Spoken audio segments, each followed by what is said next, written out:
चलते हैं विदेश मंत्रालय की प्रेस वार्ता में। Secretary East Shri P. Kumaran. As also we have joined by additional secretaries and joint secretaries who are in charge of these countries and regions. We have Additional Secretary Central America, Shri Rajesh Vaishnav. Joint Secretary South America, Shri Praful Chandra Sharma. And Joint Secretary East and Southern Africa, Shri Mayank Singh. With that, I invite Secretary ER to make his opening remarks. Sir, the floor is yours. Thank you, Randir. Good afternoon to all of you. So what I'm going to do is there are several countries Honorable Prime Minister will be visiting in this tour. So I will cover areas that I deal with, and then we will let the other secretaries take over those areas they deal with. So I'll start with Ghana. So Honorable Prime Minister will be visiting Ghana on 2nd and 3rd July. This visit is happening after 30 years. The program is quite hectic on the day of the 2nd. There will be a ceremonial welcome for Honorable Prime Minister. There will be delegation level talks during which the bilateral relations will be reviewed and also discuss various ways to strengthen and deepen bilateral relations. Honorable Prime Minister will have a one-on-one meeting with his counterpart. Then there will be a banquet dinner in honor of Honorable Prime Minister. The next day, Prime Minister will be addressing the Parliament, and he also will be interacting with the Indian community there, which is about 15,000 in number. Let me put this in the context. The President John Dramani Mahama has just assumed office in about January of this year after a landslide victory, which is why the visit assumes importance. Early in his tenure, Honorable Prime Minister will be visiting Ghana, so it will help in the continuity as well as deepening the relationship and to discuss various ways to further strengthen the relationship. President Mahama is no stranger. He has been to India in the past, particularly for the India-Africa Forum Summit in 2015. And there have been various occasions the two leaders had met in the past as well. India's relations with Ghana are historical. In the 7 decades of a relationship, it has evolved to multifaceted. We took up the cause of Ghana in the UN much before it won independence in 1957. And we have maintained close relationship in the multilateral fora on various issues that are important for the global south. Both the countries will work towards boosting the economic cooperation, and this is very important to note that Ghana is undergoing a deep economic restructuring. Especially, it has undergone the IMF conditionalities almost 17 times. So the economic agenda will dominate the talks. You know, the bilateral trade between India and Ghana is about $3 billion in favor of Ghana because of the large imports of gold. Our investments in Ghana are about $2 billion, both private sector-wise, which is about $1 billion, and the second half, we have lines of credit and the buyer's credit. Activities and projects have been undertaken. We have very strong cooperation in the capacity building under ITEC, and that is continuing to be stronger and deepened. During the visit, there will be few focus items, will be agriculture, where the Ghanaian leader, the president, is keen to engage with India. He is also keen on the vaccine development, creating a vaccine hub in Ghana, for not just Ghana, but also the West Africa context. Defense cooperation will become an important item on the agenda, and the critical minerals and the digital public infrastructure. Few MOUs, Memorandum of Understandings, are likely to be concluded. but we still do not have clarity as to which of those, but our understanding is that negotiations are still ongoing in Ghana with our team. We have most probably in the Joint Commission, which will be renewed, traditional medicine in Ayurveda, the CEP, Cultural Exchange Program, renewed, and standards. But we will get details closer to the visit when it is being fine-tuned. Thereafter, I'm going to jump now to the last leg of Honorable Prime Minister's visit to Namibia, because that is another country that I deal with. Honorable Prime Minister will visit Namibia on 9th July, and this visit is also important. It's coming after 27 years,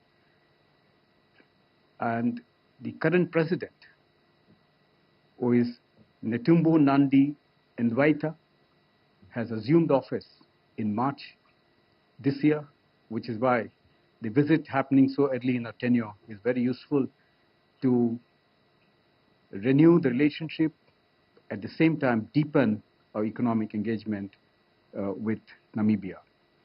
The program will have a ceremonial welcome. Honorable Prime Minister will pay homage to Dr. Sam Nujuma. There will be delegation level talks, one-on-one discussions, and he will also address the Parliament. The substance of the relationship is, again, as you know, that India and Namibia have been a very strong relationship for a very long time. The historical context, the independence struggle.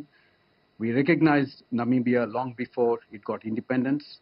We took up its cause in the UNGA in 1946 and also allowed to set up a diplomatic mission in India in 1986, even before it got independence in 1990. The bilateral relations are very wide-ranging. Let me focus on the trade here. It is 600 million, marginally in favor of India. Our investments are about 800 million, mostly in mineral resources like zinc and diamond processing. You all are aware that India had taken a few cheetahs from Namibia and relocated to Kuno National Park. That phase had very successfully been implemented. In the development cooperation area, the capacity building, defense cooperation, defense training of the personnel of Namibia, the Center for Excellence of the Information Technology that we have set it up. Then most importantly, what's going to happen during the visit is the unified payment interoperability. The technology agreement being signed have already been entered between the Central Bank of Namibia and the NPCI. So this will take forward, and that we believe is a very important development in our relationship. Namibia is a very resource-rich country. It has natural resources of uranium, copper, cobalt, rare earths in large numbers, lithium, graphite, tantalum, and all of these are of interest to us. In the recent times, Namibia has also discovered new oil fields. There again going to be a broad understanding on the partnership in hydrocarbons. Namibia is also keen to engage with us in agriculture and pharma, and we will be exploring India's low-cost solutions like the DPI, Jan Aushadhi, traditional medicine, Ayurveda.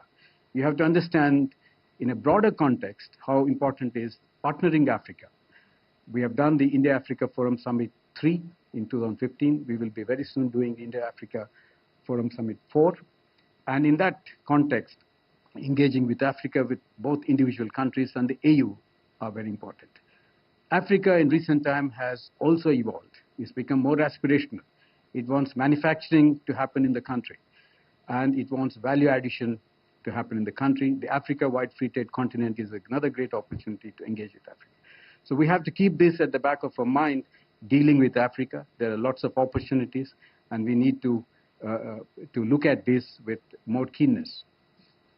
Let me now touch upon Honorable Prime Minister's visit to Rio. The 17th BRICS Summit is taking place on 6th and 7th. Honorable Prime Minister will arrive on the 5th evening, but the main program is on the 6th. As you know, the format is very clear. There are full members, which are 10. There are about 12 partner countries. There are 8 invitee countries at the head of state, head of government level, and there are 7 heads of regional and multilateral bodies. The theme of the Rio Summit is strengthening global South cooperation for inclusive and sustainable governance. The program on the 6th includes the first agenda item, the reform of the global governance, where only the full members will participate. And thereafter, there is the second item on the agenda, the peace and security, which is in the working lunch format, where the leaders will discuss the agenda item.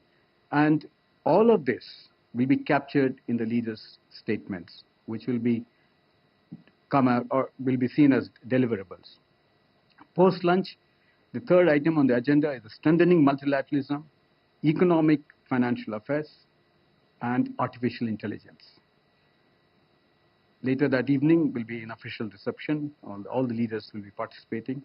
The next day, which is on the 7th July, the fourth item of the agenda is environment, COP30, and global health. As you are aware that Brazil will also be hosting COP30 later in the year, in November, which is why climate change and COP issues become very important. As you know, the BRICS process is led by the chair, and they set the agenda, but the decisions are on a consensus-based format. We are hopeful that there will be 4 deliverables, although discussions are continuing still at the Sherpa and the Sous-Sherpa level. The leaders' declaration, the leaders' statement on global governance and artificial intelligence, the leaders' framework declaration on climate finance, and BRICS partnership for elimination of socially determined diseases. There will also be, in addition, 4 reports that will be submitted to the leaders. One, the deliberations happen during the National Security Advisors level. The Business Council meetings that would have happened before that, the Women's Business Alliance report, and the Civil Council report.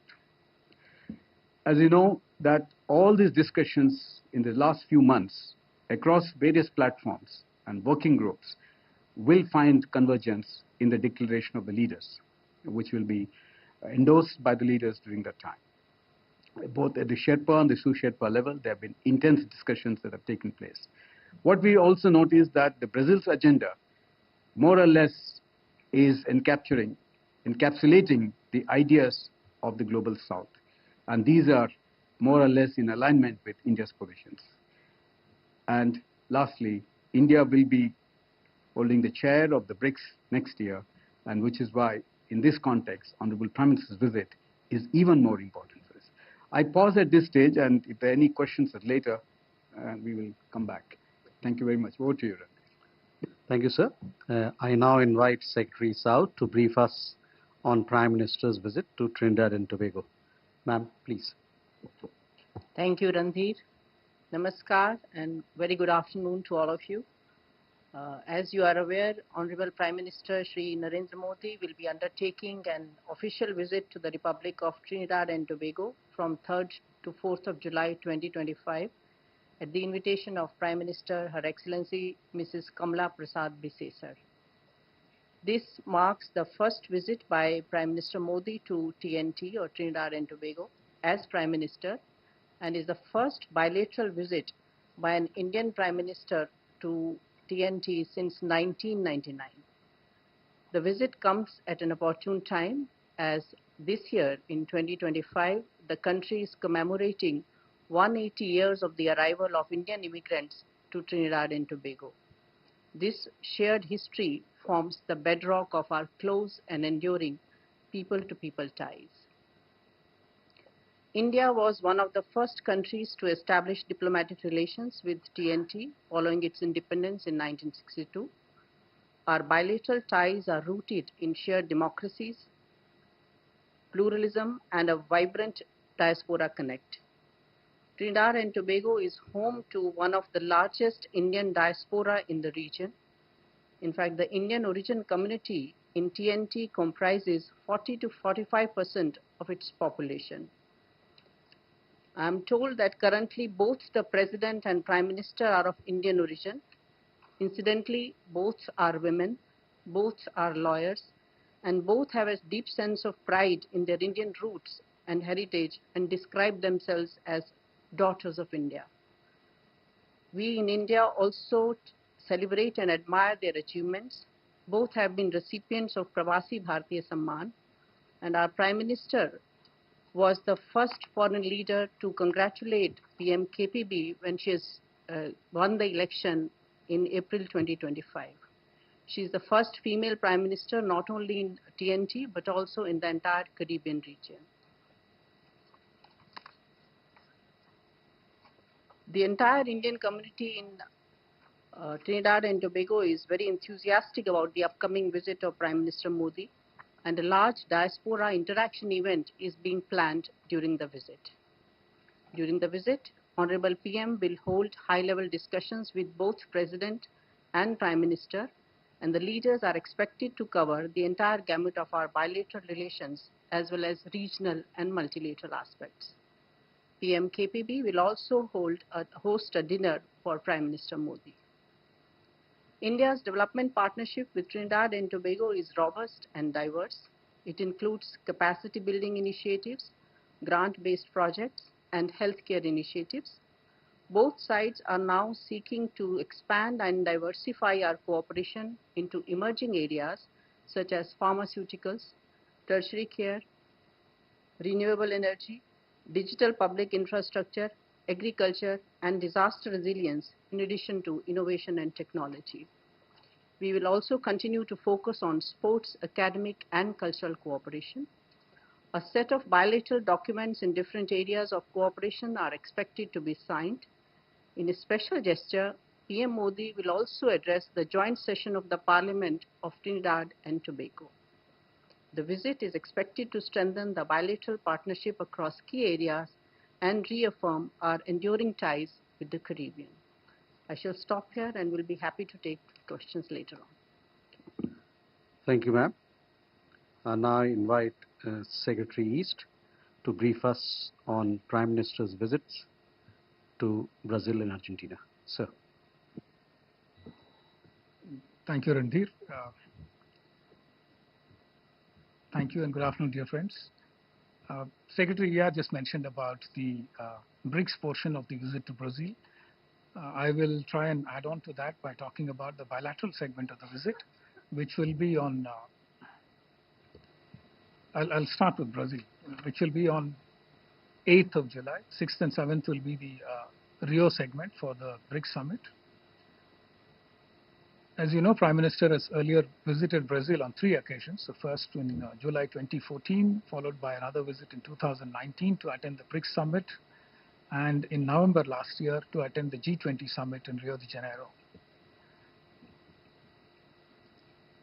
During the state visit to Brasilia, Prime Minister is scheduled to hold bilateral talks with President Lula. The program basically includes a ceremonial welcome on arrival, followed by a restricted meeting and a delegation level format talks, culminating with a lunch hosted by President Lula for Prime Minister Modi.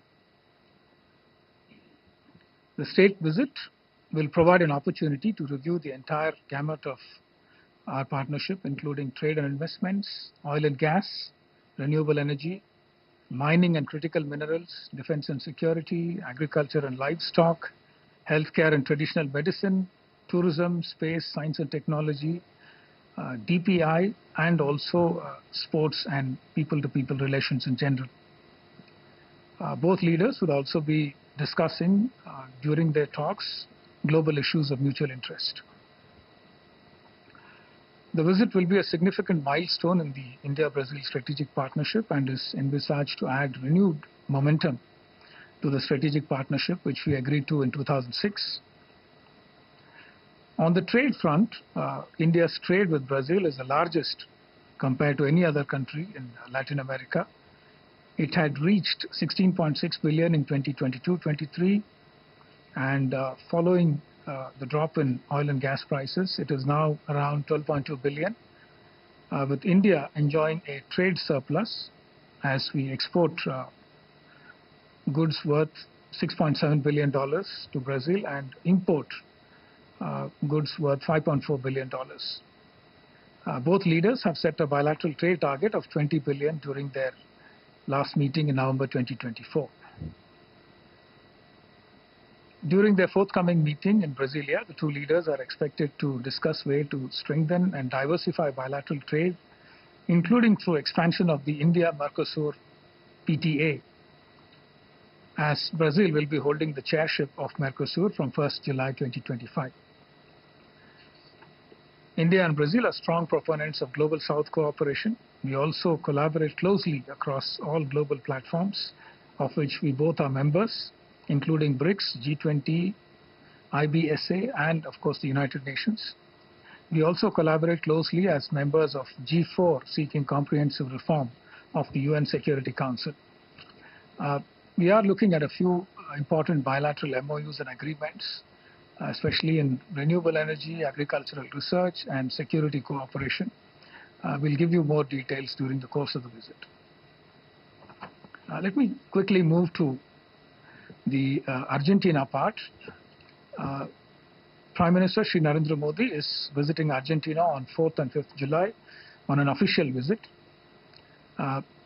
PM has traveled earlier to Argentina for a G20 meeting in 2018, but this will be the first bilateral visit by an Indian PM in the last 57 years and is therefore historic.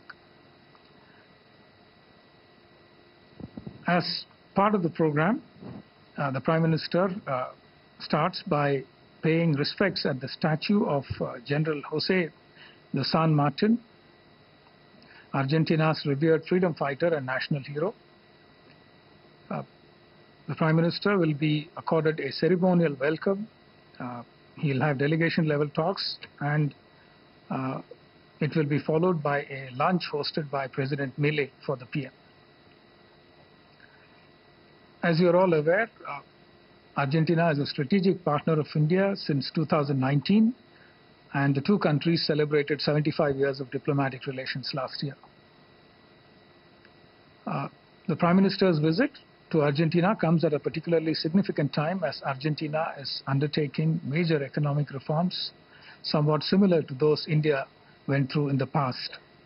Both leaders will, of course, discuss subjects of economic and trade interest to further strengthen bilateral relations. India's advancements in defense manufacturing, in space sector, in new areas such as information technology and DPI can offer valuable expertise, and we can share experiences with Argentina. Our expertise in telemedicine and digital healthcare solutions are also on offer for Argentina in expanding access to medical services and improving overall quality and cost-effective healthcare delivery. Argentina holds the world's second largest shale gas reserves and the fourth largest shale oil reserves, along with, of course, substantial conventional oil and gas deposits, making it a potentially important energy partner for India in the future. Argentina's rich reserves of critical minerals such as lithium, copper, and other rare earth elements complement India's growing need for secure and sustainable supplies to these elements for its clean energy transition and industrial growth. India's public sector car bill has already won a few concessions in Argentina since 2024. Our leaders will be discussing more on this subject. The visit is expected to further strengthen the strategic partnership and open new avenues of cooperation. These include trade and investment, health and pharmaceuticals, defense and security, infrastructure, mining and mineral resources, agriculture and food security, green energy, ICT, digital innovation, disaster management, S&T, education, and people-to-people linkages. Thank you, and I look forward to answering any questions you might have. Thank you, sir. We now open the floor for questions. We'll take a bunch of questions together. So we'll start here. Yeshi? This is Yeshi Seli from Business India. I have two questions. Two of the 5 founding members of BRICS, their leaders are not likely to attend. President Putin of Russia and President Xi Jinping of China. Is that going to impact the joint declaration? And secondly, you know, you're talking about UPI being introduced in Ghana, if I've heard correctly. How effective have the other UPIs been, you know, with the countries that we've launched them in? Because especially in the neighborhood, they don't seem to be working. Siddhant? Hi, sir. Siddhant from Vion.